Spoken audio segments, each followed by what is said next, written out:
Good morning, good afternoon, good evening, wherever you might be. Welcome to today's webinar, which is titled Scaling Kubernetes Reliably at the Edge. This is another in our series of webinars here at Platform 9.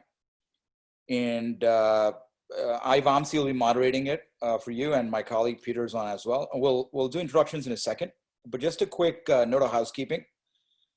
For those of you who are not able to dial in or who registered, or those of you who are live, and if you do like the webinar, a recording will be made available at the Platform 9 website, and that'll be made available via email as well for you to follow. Download and please watch it. Give it a spin. And we're also going to be uploading a couple of white papers as well, because we've got a lot of content here from a technology standpoint that we want to convey and get across. And we're worried that it may not fit into the 1 hour. So again, glad you're all here, and let's get started and talk about edge computing and then Kubernetes and its role in thick and thin edges and across industry verticals. Peter? Okay. Here we go. So we're going to kick off a quick poll here to get things started while we're waiting for everybody else to join. And if you could just take a second and answer the 4 questions, we'll go from there.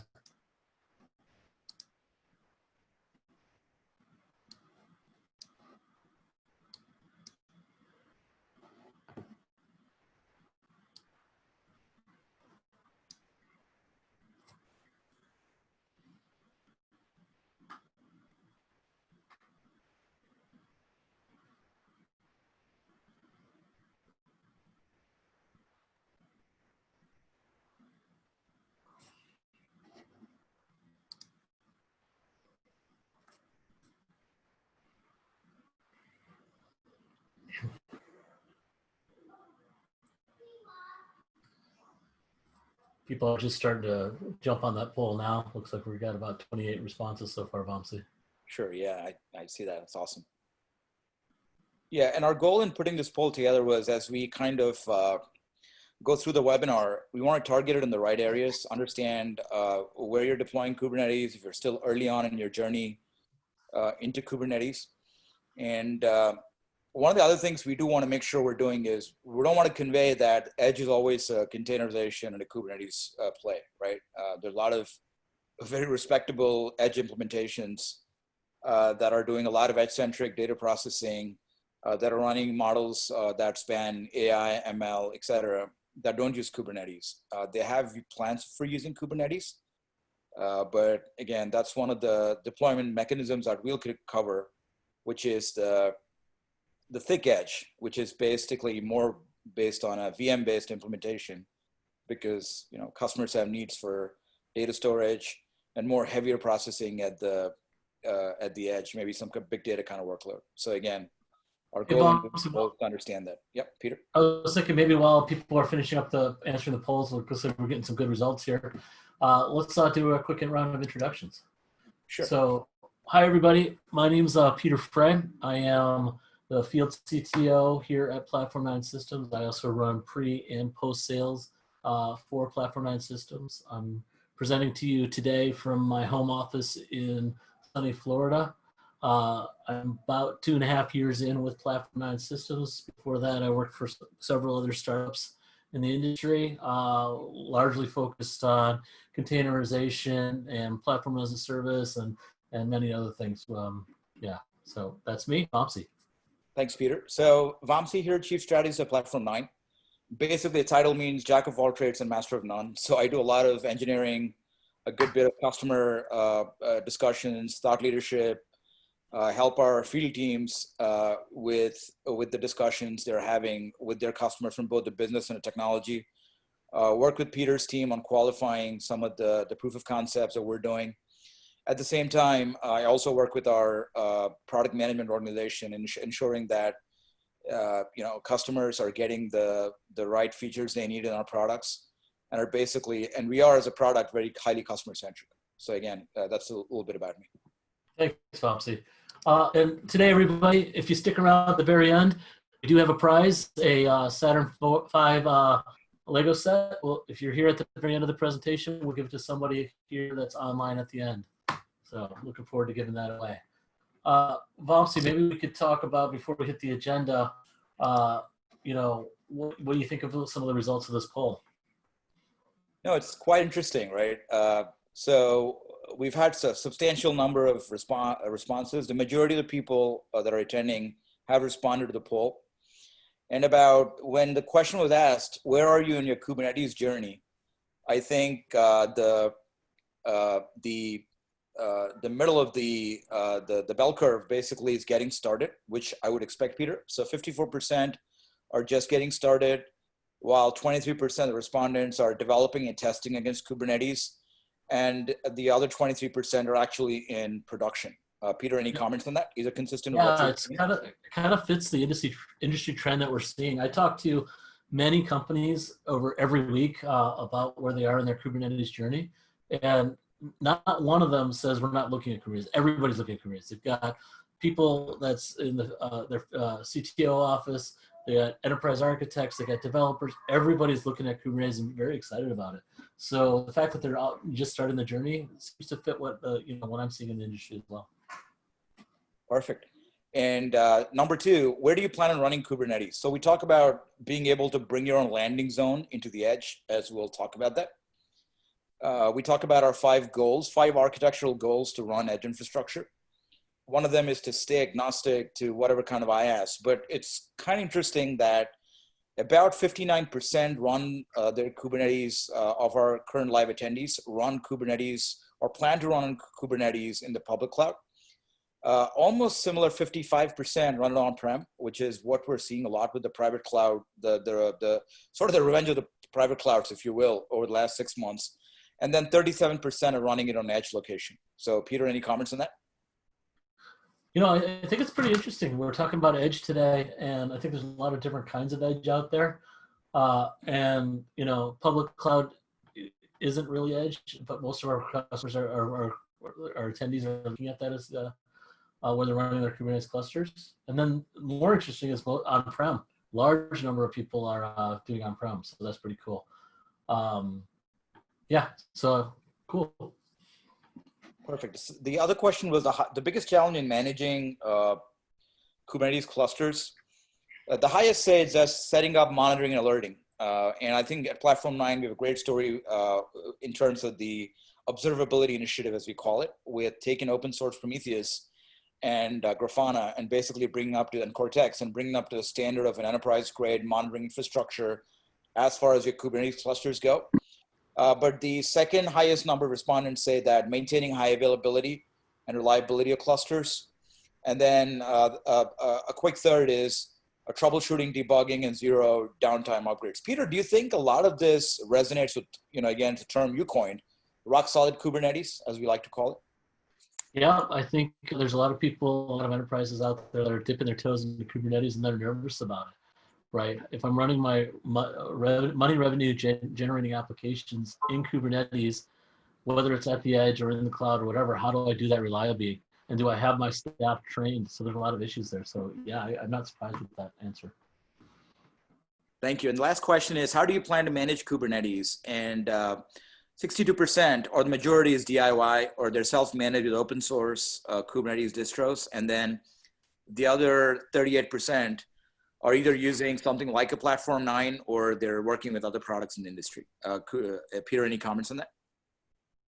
I'm surprised that it's mostly self-managed. I think a lot of people, because of the lack of Kubernetes talent out there, they're trying to figure out the best way to do this, and they're looking towards managed service. So, yeah, I'm a little surprised with that. So great. So thank you so much for your comments there, Peter. And then with that in mind, let's just dive into the agenda and talk about what we have planned here today. So due to the poll, we got 50 more minutes left, and we all know, you're all enterprise architects, IT business leaders. You've got calls after this, so we'll try and stick to the we'll try and stick to the agenda and try to get to it quickly, right? So full roster of things to talk about. So what we want to do here is number one, we want to talk about the core industry problem, right? So we want to talk about edge computing across industry verticals. And as you all know, there's a cross industry revolution in terms of and business models that are being created. So we'll talk about some of what we into Platform 9 are running into. And then we'll talk about what are some of the key technical challenges in architecting edge clouds. So one of the things to state here is that we are going to be focusing on the core architectural building blocks in architecting edge clouds. And we believe passionately that edge clouds are no different than your cloud infrastructure, whether it's IaaS or whether it's your private clouds, your hybrid clouds. And that's what we've taken at Platform 9 as an article of faith in architecting our edge technology. And then we'll talk about Kubernetes and journey of the edge. Now, in the journey of the edge, we'll talk about three main prongs in terms of what customers would need to have a very successful edge implementation from technology standpoint. So things like the operational, things like the architectural, and things like the DevOps and the CI/CD pipeline sort of thing. We also have a very good white paper out there on our website about scaling Kubernetes as well, for those of you who are looking at bells and whistles and knobs that have to be kind of tuned to get Kubernetes to scale well. So that's there as well. We don't have the time to kind of go through it at a, if you will, a pod or a container level, but all that's there. And then we'll talk about the Platform 9 architectural approach to the edge. Now, for those of you who are in the DIY space and who like open source, we are open source in nature. So again, there's nothing we're doing at Platform 9 that's outside of trunk Kubernetes or trunk OpenStack, or we're not wrapping or modifying Kubernetes in such a way. We are, so whatever you do with us or learn from our platform is all very easily translatable to open source. So with that in mind, let me just quickly talk about some of the edge cloud implementations that we're working on and we're helping our customers towards. Peter? Yep, I moved the slide for you. Sure. So this is an analyst estimate by Gartner, but if you read something by Forrester or IDC, you'll be in the same ballpark. By 2025, 3/4 of enterprise data is going to be generated outside your data center, outside your traditional customer touch point, and at the edge. And what that means is your customers are basically going to be reacting to your products and reacting, depending on your vertical, at very low latency or almost zero latency. But the emphasis is going to be on the immediacy of interpretation of that action that a customer has done to basically react to it. Now, that is the core, the principle of edge computing. And this number is going to just balloon up from just 10% about 2 years ago. So let's talk about some key spectrum of use cases that we're running into with our customers in the edge space. Cool. Vamsi, what kind of edge locations are most of our customers, moving towards? There's lots of different types. What do you think is most popular? Sure, Peter. So we talk about many edges, right? When you talk about edge, how edgy is the edge? How close to the customer interaction are you? And if you go to the next slide, we'll talk through some of them here. But the idea is that traditionally, we've done a lot of work at Platform 9 with retailers. And obviously, that's an industry that's in a bit of tumult right now with the COVID pandemic. Again, we're working with our customers in the space, but the idea is in retail, the edge is typically you're in store or a kiosk where you're basically doing some customer related targeted advertising or some kind of couponing or promotion, if you will. Primarily in the store, right, Peter? Yep. No, if you don't mind, I'll jump in real quick. Sure. We're seeing, while the retail industry is deeply impacted, we are seeing a lot of retail stores using this as a time for innovation. And what they're doing is they're starting to move a lot of compute capacity to the edge, right? We've talked to a large makeup manufacturer in the past, and they're moving Kubernetes clusters into their stores.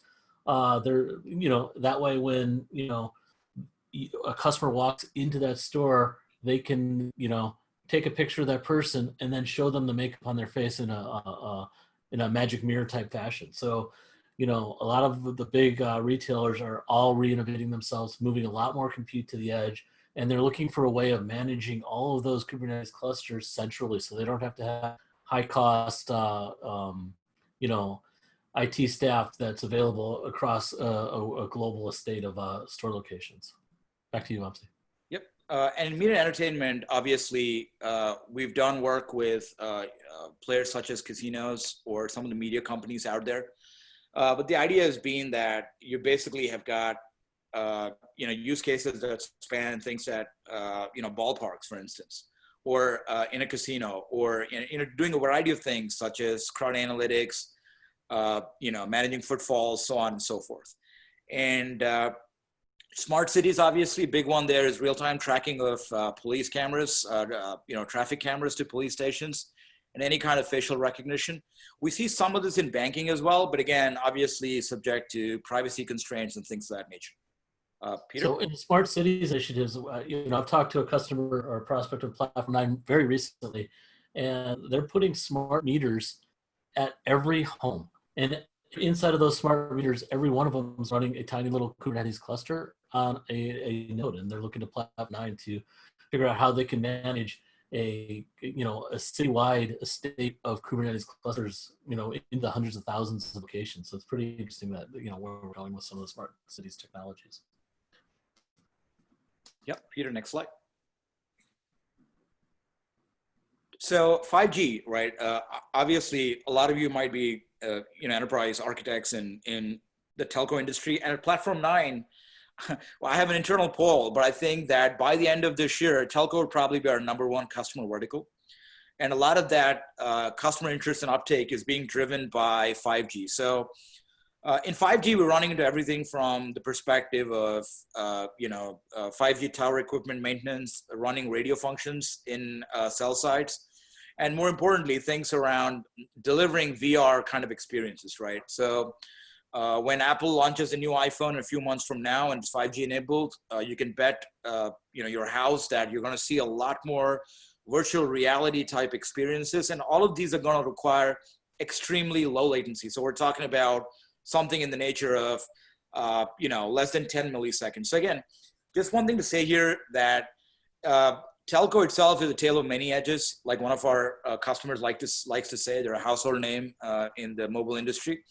And he likes to say that there are many edges. So again, there's obviously the device edge, which is less than 10 milliseconds, but we're also seeing customers doing a lot of low latency streaming, image transformation at the 10 to 25 millisecond range, which is a CDN space, and also right back in the cloud, which is around less than 100 milliseconds. So things like agriculture sensors, so on and so forth. So a lot of action there. Peter, anything to add? No, well, yeah. I mean, 5G is a huge space. Running network function virtualization, hitting it on top of dedicated SRIOV network interfaces for high throughput, running it in Kubernetes. That's where the industry is going. You're going to see a lot of change in that industry, and we're predicting they're going to be running a lot of Kubernetes clusters that may stand up for an event and then tear down, and then they move that stuff to another location and stand it up for another event. So I'm real excited about to see what's going to happen with 5G as it relates to Kubernetes out there. I'll jump right into the manufacturing stuff too. Mm-hmm. Right? So this is just yet another type of edge for us, right? The edge of manufacturing plants. We're starting to see our customers ask us about how we can manage into manufacturing environments that's really, put a Kubernetes cluster up there, managing machines that are running inside of the factory, very critical stuff to their business, and they want to do it extremely, extremely reliable, because if a manufacturing machine goes offline and it's running in a Kubernetes cluster, the cluster is down, that's costing them millions and millions of dollars. So having a Kubernetes cluster and running it reliably is key inside of manufacturing. Back to you, Vamsi. No, thanks, Peter. So again, just in healthcare as well, population health is obviously a big focus right now. And back in the day when I worked at Siemens, I worked on a population health management product and platform. But the idea is to basically understand what trends are happening right down at the level of the different hospitals in different zip codes across the country, and look for trend analysis as well. So again, in that case, the edge is basically your clinic or your, outpatient facility or your hospital. Again, a lot of this data is being used to drive, optimization of drug inventories right down at the level of the county, right, for instance, or the state level. So with that in mind, I think, Peter, we can start diving it and go into our presentation. You bet. Here you go, Vamsi. So again, let's get into the technology itself. So the edge paradigm does not fit into the classical data center, right? That is something you'll see pretty quickly. And why is that? And how does Kubernetes and Platform 9 more specifically, using an open source approach, solve some of these challenges, right? So again, setting the stage, number one, your current data center, again, based on either a mix of bare metal or legacy VMs, has got silos, right? So we'll all talk about technical debt. So technical debt accumulates at the level of VM investments that you're making, apps that are monolithic, three-tier applications that are brittle and not that anti-fragile or you know, or not easy to change. So we see a lot of proprietary islands that people have. And what that basically results in is your high touch operations. The biggest thing, if there's one thing you're taking out of this presentation, it should be that if you're maybe in the telco space, or maybe you're in manufacturing and you are in retail, you're deploying to maybe 5,000, 10,000 edge sites. Your operations expense in terms of the people would be your biggest expense when you do this edge. And that'll probably be the number one reason why projects fail, is the cost. And at Platform 9, we feel that an efficient edge runs as good or better than your most efficient data center. So we're talking about efficient operations here, which are low touch in terms of people. So again, high touch is a typical anti-pattern which causes these projects to fail. Again, complexity. We'll talk about CI/CD pipelines when we get there, but the idea is that if you're developing an edge application, either running on OpenStack or a VM technology, or on Kubernetes, running on bare metal or on OpenStack, your complexity in terms of how your developers develop apps should not increase. In fact, when we work with retailers, we position the fact that they want to be able to leverage things around, microservices, frameworks like Istio, Jaeger to deploy apps quickly. Again, open standards. Lack of open standards takes cost up, takes your silos up. And again, more software defined is what you want. You want it to be a very inexpensive implementation where you incrementally build out your edge and not spend a whole bunch of money or do a whole business transformation. And then again, have a management architecture which shows everything from the much bandied about single pane of glass to a single API to manage the edge. Peter, next slide. So what are some of the KPIs for edge deployments here, right? What are the target state you should drive to, right? If there's a way to say, before you prepare for an exam, what is the kind of score you want, right? And that drives your effort, that drives your due diligence.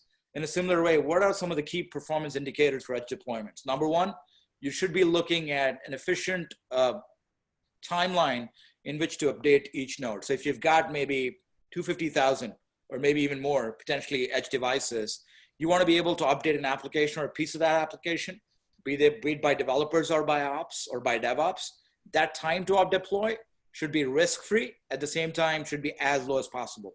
Number two, massive scale. You want to be able to support a high degree of scale and support capacity planning that reflects that. Number three, the flexibility of tenancy, right? You're talking about multiple teams or your end customers who want to use your IT capabilities and edge capabilities to deploy an app, but you want to be able to provide them that single management plane and as few management planes as possible to be able to deploy your Kubernetes clouds. And again, resource footprint should be flexible. You should support a flexibility deployment, thick edge, thin edge, VM edge, bare metal edge, or edge on a public cloud provider. And then finally, support security, right? We won't be able to dive deep into security today, but know that that's an area where we at Platform 9 spend a lot of time on. So some white papers and some practical experiences that we could share. And also remote troubleshooting. Everything should be able to be done remotely using scripting. Peter, anything to add here? Yeah, I was thinking about the time to deploy of apps, time to deploy of Kubernetes clusters, time to scale Kubernetes clusters. I think that's a critical point when you're starting to look at any of the formats of edge that we talked about, the thick edge, the store edge, the retail edge, the traditional 5G edge and things like that. But it's all about being quick, being accurate, and doing it in a reliable way. And I think a lot of our customers really love Platform 9 because we've got deep automation to automate all of that without human intervention. I'll talk about that in a little while. Thanks, Peter. Let's go to the next slide. Yep, there you go. So what does the ideal edge cloud look like, right? Obviously, we won't go through all of this in detail because it's a businessy slide. You can look at it offline. But you need a fast time to market. That means an ability to spin up workloads, edge workloads, and a mix of workloads, be they on VMware, be they on OpenStack, KVM, or be they Kubernetes or just Kubernetes on bare metal in a matter of minutes or seconds, if even, right? Once you've got the automation in place. Number two, operational costs have to be reduced. Still hold that the deciding factor of how successful your implementation has been is the operational costs. If you can drive some of the efficiencies that the web scalers drive in terms of X thousand VMs or X 100,000 containers and one admin, chances are you won it. You won that race against your competition. But if you're still doing 10 VMs to one admin, you really haven't been able to scale it. Number three, flexibility. Being able to leverage existing servers or third-party infrastructure, and then zero-touch edge operations. Being able to automate everything in your edge, no matter what you want to use, an Ansible, a Terraform, an API, whatever have you, and then centralizing management. We've seen a lot of implementations, both Peter and I, where for every edge cloud, in telco especially, with POPs, points of presence, one control plane was being run per POP. And I can't tell you how much of an anti-pattern that is. If you should be able to deploy everything to hundreds of locations using one management plane or 3 or 4 management planes in a regional model. And then finally, upstream open source. It's key to be able to use open source and to be able to leverage all of the innovation that's being done in the open source communities to run the edge so that you're keeping your costs low and that you're not locked into a Platform 9 or anyone else really. And in Platform 9, we certify and stay close to the open source trunk so that we are providing our customers with the best possible business choices as they build out their edge clouds. Peter, anything to add here? No, I think you covered it pretty well. Perfect. So let's just dive in. I've got maybe 1 or 2 slides here, and then Peter's going to get right down to the tech. It's hard for us to kind of make this slide, right? It's a very busy slide, but stay with me here. On the left side, when you talk about Kubernetes at the edge, there is core Kubernetes, which is all the things we as developers and architects know and like. Things like containers and group of containers making a pod, and then a node, which is a host on which your clusters run.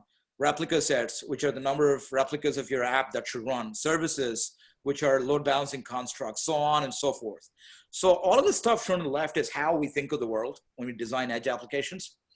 But what we're trying to convey here is that through a lot of our learnings, at Platform 9 and prior jobs, that the edge really is not just about running Kubernetes clusters willy-nilly, right, on a device, but it's also about bringing in cloud-like semantics into the edge itself. So all of the things that are neglected in edge projects, much to the detriment of success later on, self-service, right? Number one, being able to enable your customers to access your edge capabilities, edge apps, edge platforms, using a self-service console that is branded to your business, being able to use that then to perform everything around the life cycle of management of clusters, automating your deployments, automating your updates, automating your upgrades to Kubernetes, right? And being able to perform rolling updates so you're really not losing any uptime. At the same time, we see a lot of customers liking serverless technology. At Platform 9, we develop and maintain Fission, which is Kubernetes-based, serverless functions. But again, hey, you like OpenFaaS, you like Knative, we love and we work with all of those. Your edge cloud should be able to provide containers for customers or your internal IT or development teams to stick their apps in there. And then monitoring with Prometheus. I mentioned some of the work we're doing with Cortex and Prometheus to bring that up to the level of some of the more established monitoring platforms for Kubernetes. That's a key part of it. Site reliability. How many people are going to be allocated to running your clusters, your pods, making sure they're available, making sure they're doing all the things from load balancing, et cetera. Service catalog. What kind of edge applications can people deploy onto these clusters? And can you open that up to your business? So if they want to deploy an AR or VR app, for instance, they're able to do that. CI/CD, right? How easy are developers able to attach your pipelines? And again, database as a service, and again, support lean cloud management, right? Our goal is not to overdo and overkill cloud management for the edge. But the idea is to provide just enough management to allow you to plug in your other tools that do chargeback, bill back, show back, and things of that nature. But the idea is that this is the container edge. This is what you should be thinking about, not only about design patterns and how to basically deploy your apps as containers and pods and are tied all together. Peter, any comments? Yeah, when I look at this slide, I start thinking about Kubernetes. Thought about a bunch of our attendees, 55% of them are just getting started with Kubernetes. I started thinking about that. Kubernetes is complex. It's not easy. Kubernetes makes you think differently about everything. How I run my apps, how to containerize my apps, how do I deploy my apps, how do I manage them, how do I monitor the Kubernetes cluster? Is my Kubernetes cluster impacting my applications? Are my applications breaking my Kubernetes cluster? And it's very complicated. And we ourselves have run into a lot of these challenges as a year and a half ago when we were developing our free tier. And as you're on that journey, you're just thinking about how do I get Kubernetes up running, then how do I monitor it, and then how do I get logging, and how do I train my SREs? But there's a lot there, and I think the answer to a lot of whether you're running either on-prem or in the cloud, or even in your local data center, as you're going down that journey, I think it's really important, that people start thinking about how am I going to train my SREs? Where am I going to get these resources? How am I going to manage these Kubernetes clusters in production, right? And for most of our customers, I believe that the answer to that is a managed service, where they can extend their staff with the managed service to guarantee the uptime of their Kubernetes clusters. So in effect, it takes away a lot of the work in maintaining that core Kubernetes cluster on the left-hand side of it, so they can focus on doing other integrations with other kind of tools like the CI/CD system or the service catalog. So yeah, Thanks, Peter. I think it's real important. Absolutely, and I'll press on that as well. So one thing, let me get it out of the way, right? There's no business differentiation in building Kubernetes clusters. I mean, that's great as technology people. We want to be able to build these clusters, and that's a lot of learning and skill improving. But to the business itself, there's no differentiation in building clusters. So to that end, when we look at the key areas we want to focus on, if we could tell enterprise architects and developers and business leaders about what are the three things that come to mind when you're scaling Kubernetes at the edge. Number one, the management plane. So we'll talk about these in great detail from a tech standpoint. Management considerations basically dictate that you should be able to create and host a management plane. So if for those of you who've done OpenStack, again, prior to Platform 9, without Platform 9, the pain involved in basically standing up a management plane and maintaining it, and learning a vendor's kind of tool set, a vendor's wrapper on top of the APIs if you're working with a vendor. But the idea is that you have to have a management plane that is efficient, that is delivered over the internet in a secure manner, but one that lets you build and do all the things that we're going to promise that you can do as you've seen. Number two, operational tooling and analytics. What that means is, from the perspective of the operator who's in charge of running the clusters, maintaining them, and level 1 and level 2 support in some cases before they pass it on to the vendor or the developer, what are the tools you're going to provide with the cluster to be able to, and how integrated are they with your clusters, right? And number three, what does this mean from an architecture process and from a DevOps methodology, right? How do you harness expertise you've built over the years? And are you able to use all of them to interact with your cluster? Or is it a question of, you're going to have to throw all of that away just because you've got a vendor's very opinionated CI/CD pipeline? So again, what we posit is, number one, you don't have to build a management plane. You can customize a management plane and deliver it in a matter of hours or even minutes once you've got the first plane running. Number two, and manage thousands of edge sites. Number two, use open source defaults, Prometheus, Grafana, Cortex, to basically create the operational level tooling you need and have that be integrated with your console and expose that to developers so they can use it and IT can get out of the way, along with self-service. And number three, the architecture and DevOps process. Use what you have, as long as it could talk open source Kubernetes APIs, which most tools do. Most platforms, JenkinsX, or Spinnaker do that. And we'll talk about a couple of patterns here. You should be able to leverage the cloud. Now, with that in mind, Before I turn it over to Peter, I do want to talk about the Platform 9 approach, and then talk about 5 foundational principles that should be part of your architecture document, even before you go down the mode of creating or working with a vendor. So these are 5 freedoms, right? And Peter and I debated whether to keep this slide in here or not. But I think this is instructive because we do a lot of work as trusted advisors to our customers. There's got to be 5 edge freedoms, right? Which all of your customers have to have. So they're not logged into whatever the vendor it is. Lock-in is at times a big business risk. Number one, the first freedom is that you got to be able to integrate your own existing infrastructure, whether that's your CI/CD pipeline or whether that's your VMware or your bare metal or your Amazon footprint. You have to be able to integrate your existing infrastructure into the edge. And number 2, deploy any kind of workload there. So if you want to deploy VMs, go for it. If you want to deploy containers and VMs, do it. Or bare metal. We're seeing that bare metal is probably the #1 platform for edge deployments that our containers customers are deploying to. And the reason for that is straightforward.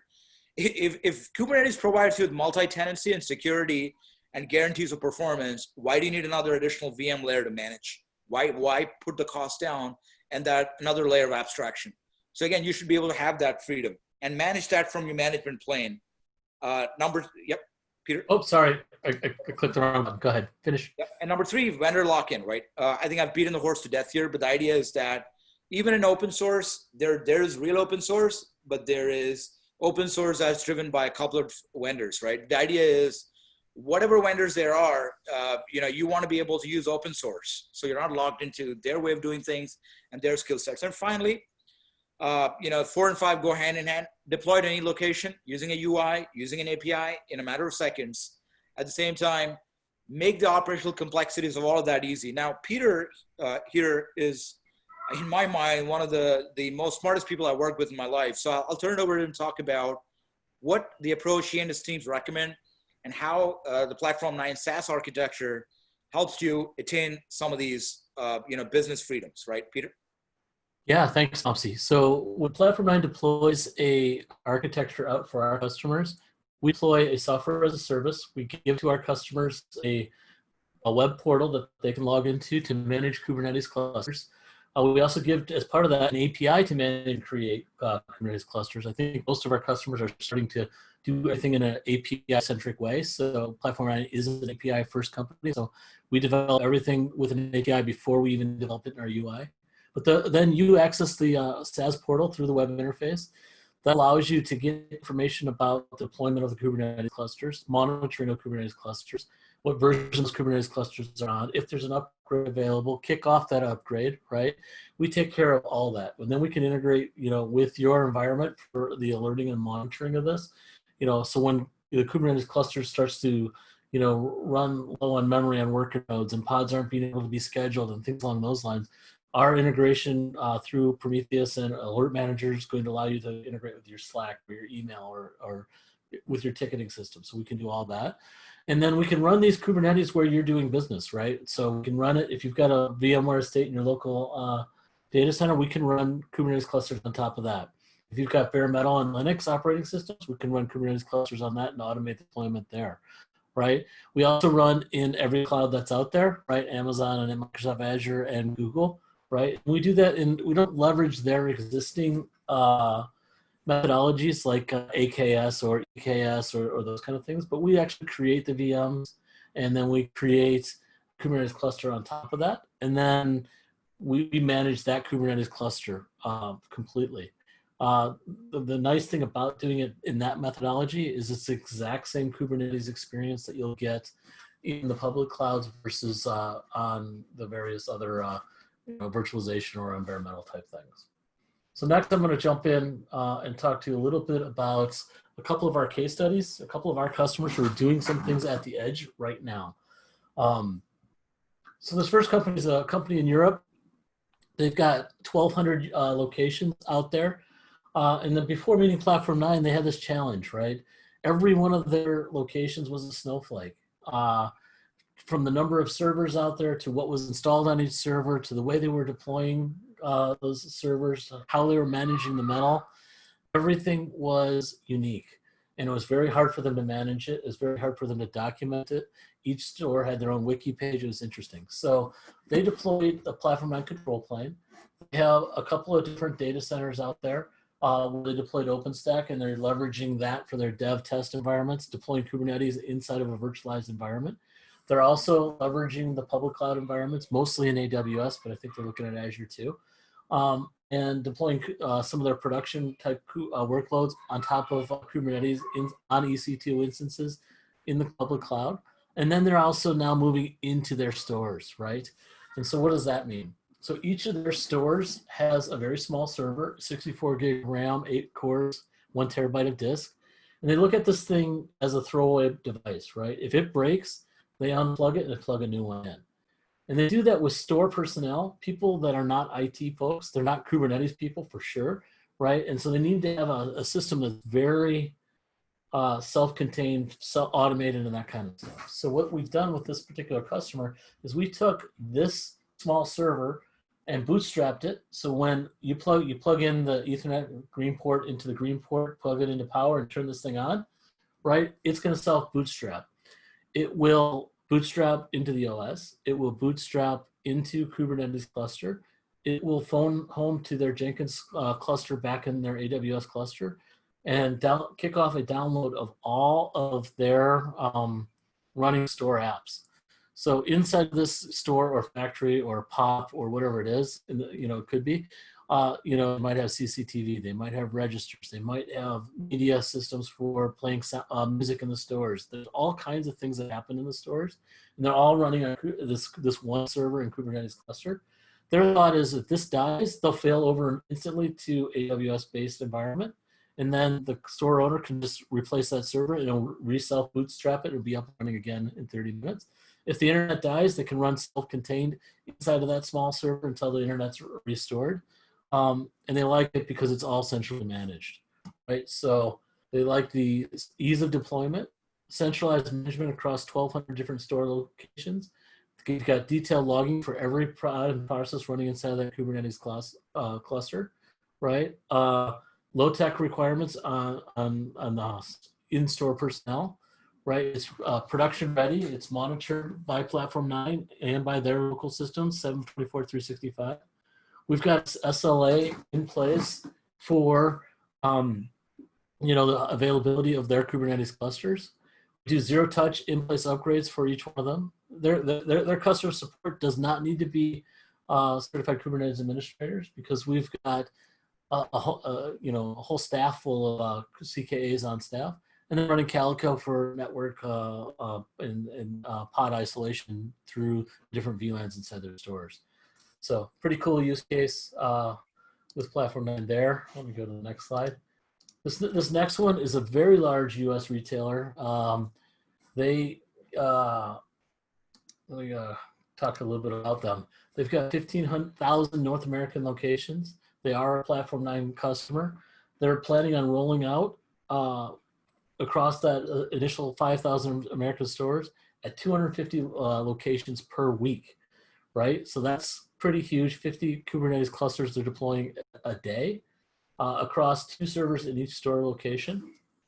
And they're ramping that up, and then they're leveraging Platform 9 for our support model for those Kubernetes clusters. When they were looking at the tooling for this particular project, it was over a year and a half. They looked at various other tools. VMware, they decided VMware was very costly, and it lacked a centralized management model. They looked at Airship and they liked it, but it was not ready for production, and I'm not sure it's quite ready just yet. And the only solution, among others, but the only one that made the actual in-store testing was Platform 9. So let's talk about what their environment is, right? So they've got, they kicked this off with a POC. They did this POC in a simulated store in their data center. Then they did a connected store inside of their data center. They have 2 stores or 2 servers in each one of them. And today, that store is those 2 store servers are running Windows, and it's running a particular app, and the resources are being wasted. They really want to start having a software-defined store and the ability to run virtualization in there. So they're running across those two servers in each of those 5,000 North American stores, OpenStack environment. And then top of that, they're running the existing applications that were previously running inside of those physical machines on VMs now. And then they're going to deploy various other apps inside of a Kubernetes cluster. In the future, what they're planning on doing, right? Today it's Windows, tomorrow it's OpenStack plus VMs, but the future is going to be Kubernetes on the bare OS for these guys. And they're largely waiting for, their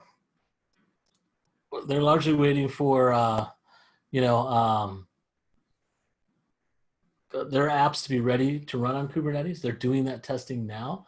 And as soon as it's ready, they're going to leverage Platform 9 and our ironic offering to re-OS each of those machines, and then they'll bootstrap automatically into a Kubernetes cluster. So it's very forward-facing and very,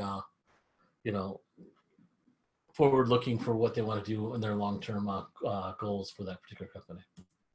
So, again, their stores locations look similar to the previous one. Video surveillance, that's their one of the first apps that they're going to put inside of a Kubernetes cluster. They're re-outfitting all of these servers with 4 terabytes of storage so that they can capture video every day and store it inside of from that Kubernetes cluster into that app. They've also got in-store apps for music and various other things like that. Okay, kind of an interesting thing. They completely ran automation, and they're able to deploy Kubernetes cluster in less than 5 minutes in each of their store locations, which is pretty powerful. And they have visualization across all of their Kubernetes clusters that are out there across multiple different environments. Okay, Vamsi, then they deployed a lot of apps out there. You want to talk about how they did that? Sure. So one of the things we focus on is not just the runtime aspects of deploying clusters. As Peter said, that one of the key use cases is to be able to deploy a cluster with a full VM and Kubernetes on it, or just a bare metal server bringing on board and then deploy clusters on it. But then what about the DevOps side, right? So while we do spend a lot of time in tuning clusters and making sure that you're able to deploy to hundreds of hops, reliably upgrade Kubernetes, upgrade apps or parts of app. A lot of times what we're seeing out of the trend is multiple development teams that have many developers are looking to deploy an app or update an app, but do that in a low risk manner, right? So this is a best practices DevOps methodology we've repeatedly seen being adopted. And the reason why it's more tailored towards the edge is the usage of things like Istio, right at the edge, and Jaeger. And what you could do there is basically, again, whatever cloud you're deploying onto, maybe a POP in telco, you've got an AR/VR app that goes into a POP location, which is a closet with a few servers on it, or you're a store, or you're a manufacturer at the plant with an ability to host a few servers. The idea is that, number one, you take your existing CI/CD pipeline, and for a couple of customers that are following this methodology, it's proven at scale. So you've got multi-tenancy built into the model with Platform 9, and you've got many development teams working on different code bases, and they're using different tools for developing your apps, Python apps, Java apps, Scala, whatever have you, and databases as well. And they're all doing their independent load and performance testing. But the idea is that developers check in their code using Git. So obviously we recommend GitOps, not just to store the code, version it, but also to be able to use it as a workflow to kick off builds and deployments, your CI/CD model. And then they've got Jenkins, which basically pulls the code in, runs a test and runs a build. And they've developed these patterns or archetypes in Jenkins that are maintaining some of the contracts of common implementation patterns that they run into in Java-based apps. And they use that, they populate that metadata along with the build so that it's made available throughout the pipeline. And then once Jenkins builds the image, that's stored in a Docker compliant registry, a Docker registry.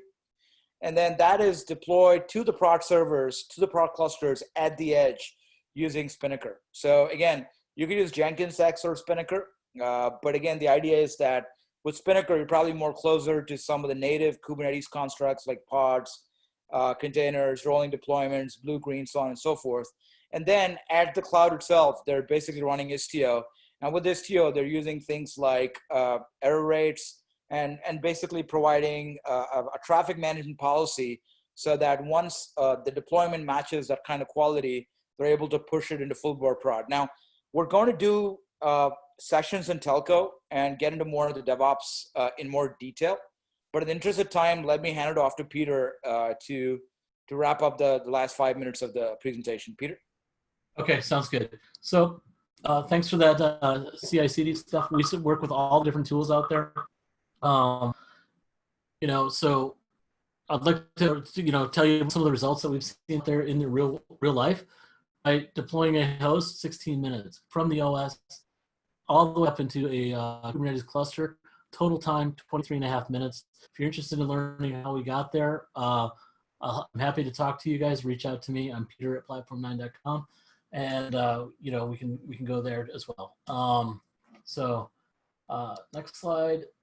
So scale, centralized operation is key, right? If you're starting to think about that 5G infrastructure and what you're deploying out there across the world, right? With one of the customers we're working with, I don't think we can mention their name just yet. But anyway, they've got 50,000 cell towers across the United States. They've got POPs all over the country. They're pushing Kubernetes clusters onto COTS hardware that literally is across the entire country. Many different Kubernetes clusters, even including down into individual states. There might be thousands of Kubernetes clusters, right? And then they're ultimately running a 5G packet core close to that, and they're trying to figure out how they're going to manage all of these Kubernetes clusters, and that centralized management model is absolutely key. So what Platform 9 delivers, we deliver to you rock-solid production-ready Kubernetes. It's based off of upstream Kubernetes offered as a SaaS managed service, right? Platform 9 are monitoring our certified Kubernetes administrators, our operations teams, our customer support teams. We've got your back for keeping your Kubernetes clusters up and running at all times, right? We have full automation around deployment, management, monitoring, maintenance upgrades, for everything. In fact, we've got APIs for all that kind of stuff too, so we can help you completely automate your Kubernetes deployments, right? In fact, on top of that, we've got the simplest zero-touch Kubernetes upgrade in the industry. We can kick off Kubernetes upgrades via API or through the UI, right? So we're going to run where you're doing business. We got that financially backed SLA 24/7, 365. We're part of the Kubernetes security SIG. So when vulnerabilities for Kubernetes are announced, we're aware of them before they're announced to the general public, and then we can help with the community or internally develop a patch for that. And then when it's announced to the world, we're ready to go, right? And our PCI compliant Kubernetes is coming soon. Okay. So Vamsi, you want to hit some quick conclusions here, and we'll do 5 minutes of questions. Sure. Thanks, Peter. So as you all seen in this 45 minutes, number one, having a managed edge cloud solves complex infrastructure challenges in the sense that it does not introduce another silo for you all to manage, a silo of management, a silo of operations, a silo of SREs and developers, right? The idea is that the edge cloud becomes an extension of your enterprise cloud, and you're able to just see that as a separate region and apply all of the automation, all of the tool sets that you currently have towards running that edge cloud and the capabilities from a human standpoint as well. Number two, again, highly recommend proof of concepts, right? Again, even with Platform 9, you don't have to take our word for all the claims we're making in terms of life cycle of apps, life cycle of deploying edge to edge locations. The other, so anything you drive in terms of the architecture, do some very concrete proof of concepts to understand what the implications are going to be from a cost and from a business standpoint. And again, I'll point you to that slide where we talk about containerizing the edge with Kubernetes, right? So a lot of this depends on all the factors in the right side of the column that typically we don't think about when we're going down this path. Number three, automation.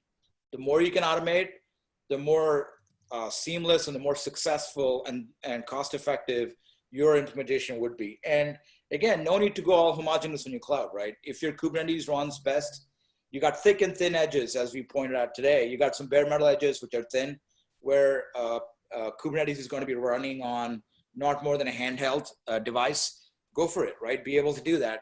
But where you have more ability to put in storage and processing, and you want to do more processing right at the edge, using things like Kafka, Spark, then look at a VM, right? That's perfectly fine. And then containerize across both, or as you need to. And from an operational standpoint, not just automation, but also being able to understand concretely the number of people you need to make an edge implementation successful. Now in the data centers, number of VMs to number of admins, the higher that ratio, the more successful you'll be. But in the edge, that's got to be astronomically higher because you're running more number of pods to a completely minimum human requirement. That's what we do at Platform 9, is drive that through the managed model, where Platform 9 is basically providing the team that will do your level 1 and your level 2 and level 3 support, and manage everything from the operating system onwards right up to the app using our monitoring technology. So the final thing is leverage pure open source, right? Beware of open source that comes with caveats or vendor-backed communities, right? The more pure you are, Kubernetes is enough, right? In and of itself, with all the work that's been done by companies in the open source space, pure open source will get you 99% of the way there, right? Or a good bit of the way there. And when coupled with something like Platform 9's managed model, all the way there, right? So again, Peter, let me turn it over to you for any comments here. And if there are any questions, please feel free to type them, and we can take them over the next 1 minute. Yep. Yeah, Kamesh, do we have any questions from the audience? Yeah, we've been answering most of the questions online. There are a couple of questions here that I think we should answer live. One of them is, you gave an example of a small edge server. How small can the server be for Kubernetes on the edge to be still a valid option? So that's a great question. When we were testing that, I was using Intel NUC class machines to run individual Kubernetes clusters on a very small machine. I would say that in order to think small, we have to think about the apps that are going to run on that, how much memory you're going to need, and how much RAM, and that kind of thing. But we did successfully run, that specific customer stuff on a 32 gig RAM machine.